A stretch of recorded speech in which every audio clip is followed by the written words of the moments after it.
Next up, we have Matthew talking about you can score it shift down or and versus shift left. You ready, Matthew? Yes. Shivet, please come over here so we can get you mic'd up. Cool. Can I start? Wonderful. Take it away. Thank you for having me. I would like to talk about SCORE, brand new CNCF sandbox project, just graduated like 4 months ago. I don't know if you're familiar with SCORE, but the goal of SCORE is to provide an abstraction to Kubernetes for your developers, right? And the goal is to show you live demo about the capabilities and what you could do with that. So here, let's say I'm a developer, right? I have a Node.js application talking to a database. So I will do some very good stuff here. I will debug in my inner loop in my local environment. Maybe I will have a Docker file. Maybe I will have some help to have a secure Docker file. But at the end of the day, I want to containerize my application and ship that at some point, right? So that's, again, my developer inner loop. Here comes SCORE. The basic SCORE file you could have to describe how you want to deploy somewhere your workload is this file, 6 lines of file, right? And I don't know the technical detail of where it will go. But what I know is, for example, I could use one of the implementation of the SCORE project, SCORE Compose, and I could generate from this SCORE file a Compose file. If you're familiar with Docker Compose, that's a good way for test locally a container, right? So for example, I could generate from this SCORE Compose implementation a Compose file. Very simple, right? Based on this SCORE file, I have this simple Compose file here. And I could, if you're familiar, use Docker Compose up, and that's it. I have my container running locally. And here it's pretty basic stuff. You will say, yeah, Mathieu, basic stuff, why having an extra layer and SCORE? I was too fast on this guy, but now I could use another implementation, SCORE Kubernetes. On this exact same SCORE file, what I could do now is generate a Kubernetes manifest, right? So here it's a very basic deployment file. Nothing crazy, right? I could write it as a dev, but the goal is not to do that, right? So here I will complexify, if I could say, my scenario. Now what I want is for this application, I want to expose this workload via a DNS. Where is it? In AWS, in Google, I don't know. And what I want is also talking to a Postgres database, right? Where it will go in production, I don't know, right? I'm not an expert, I'm not a cloud engineer, I'm not doing Terraform and stuff like this.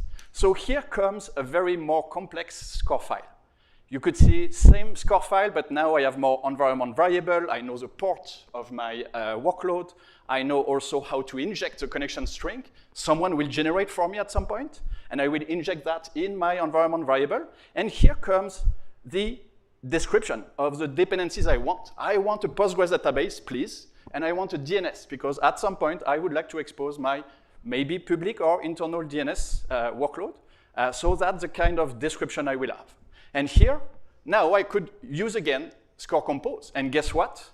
I will be able to generate a more complex Compose file.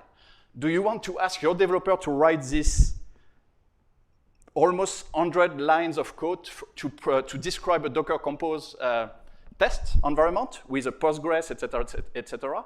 Maybe not, right? So here, we are generating from the SCORE file or the complexity of Docker Compose file. And guess what? I could run Docker Compose up, right?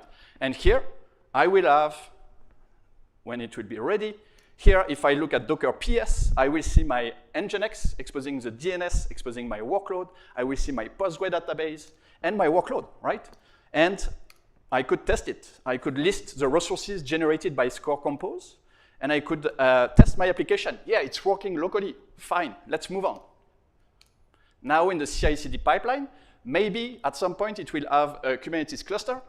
So here I want to generate from this exact same SCORE file all the complexity in Kubernetes, right? Same approach. I will have now a more complex manifest with a lot of manifest Kubernetes resources. Look at this. It's 200, almost 25 lines of Kubernetes stuff, right? Because what? Because I have an HTTP route.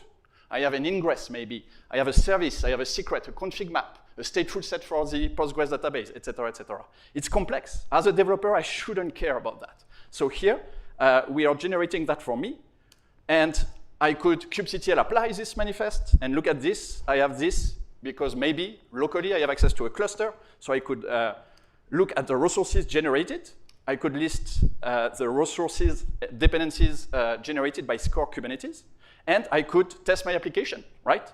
And it's at the end, so I hope you enjoy the demo. There is next step with that. You could bring more dependencies, Dapper State Store, Redis, Kafka topic. You could bring your own provisioner and implementation. And yes, you will shift down to the CI/CD pipeline. Your developer shouldn't do the kubectl command I was doing. You will put that in CI/CD, and you will target the different environment. Ephemeral environment, dev, staging, and production, all of that abstracted. They will focus on their code and the description of what they want. Thank you very much.